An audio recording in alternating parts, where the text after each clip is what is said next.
Les cultures OGM sont déjà partout.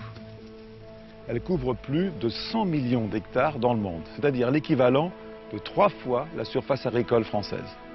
Mais en Europe, il n'y en a pratiquement pas. On résiste, on est très méfiant. Pourquoi?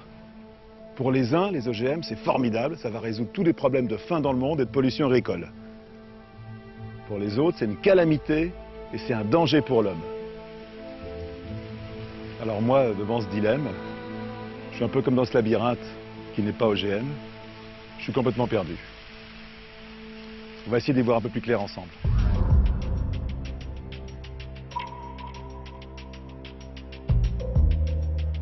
Trois lettres, OGM. Avec les OGM, on intervient directement au cœur des cellules.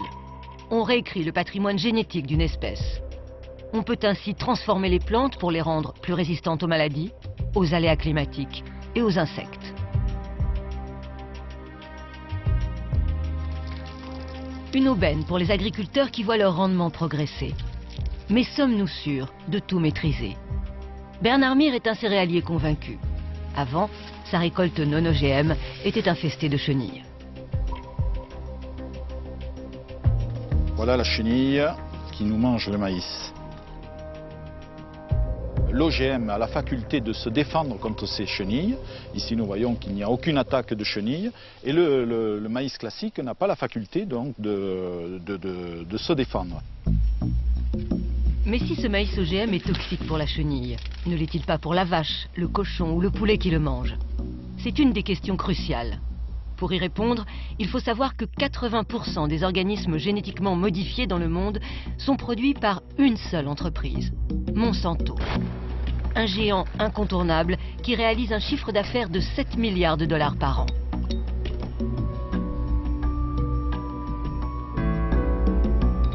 Écoutez, on présente souvent Monsanto comme un monstre à abattre qui vivrait dans le secret. Je dirais au contraire, Monsanto a une position et une mission qui sont tout à fait claires. La mission de Monsanto, c'est d'apporter les solutions les plus sûres et les plus efficaces aux agriculteurs. Mais comment faire confiance à cette entreprise? Leader mondial depuis les années 60 dans la production de nombreux pesticides qui polluent encore nos sols. Comment écouter celle qui, avec d'autres, a fourni sur commande de l'armée américaine de l'agent orange pendant la guerre du Vietnam, ce défoliant ultra puissant qui servait à débusquer les troupes ennemies et que l'on croyait inoffensif pour les hommes. Sur plusieurs générations, des milliers de civils ont été contaminés par la dioxine contenue dans ce produit. Comment être sûr que les OGM conçus par cette même firme ne sont pas dangereux pour notre santé? Les OGM sont cultivés dans le monde depuis 10 ans. Des millions de personnes, des millions d'animaux ont consommé des OGM. Aujourd'hui, il n'y a pas une seule étude scientifique rapportant de manière sérieuse et bien documentée le moindre incident, le moindre problème suite à des consommations, je dirais, habituelles de cultures transgéniques ou de produits dérivés d'OGM. Tout ça pourrait nous rassurer, mais c'est Monsanto elle-même qui réalise les études d'impact de ses propres produits. La firme est présente dans 80 pays. Partout dans le monde, on trouve du maïs, du colza, du soja modifié. Comment Monsanto peut-elle être juge et partie? Ce maïs biotechnologique qui se trouve derrière moi, c'est quoi?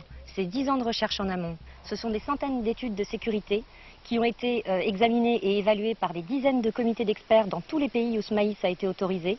Et tous ces comités d'experts, ces centaines d'études, ont conclu que ce produit, ce maïs biotechnologique, était sûr tant pour la santé humaine que pour la santé des animaux et pour l'environnement. Cependant, certains experts contestent ces analyses.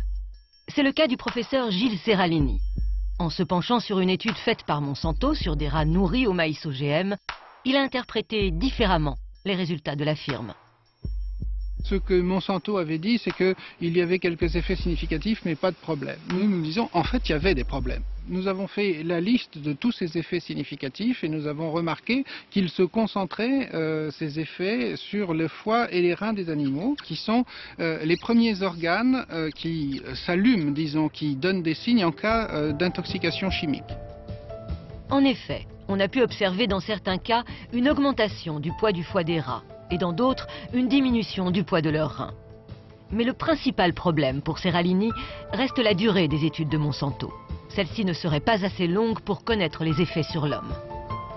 Pour les OGM, il y a un blocus, un forcing, un lobbying extraordinaire pour éviter qu'on fasse des tests qui dépassent 3 mois. Et évidemment que pour mieux transposer à l'homme, il faudrait des études sur 3 mammifères et des études sur 2 ans, comme on le fait exactement sur les pesticides et les médicaments.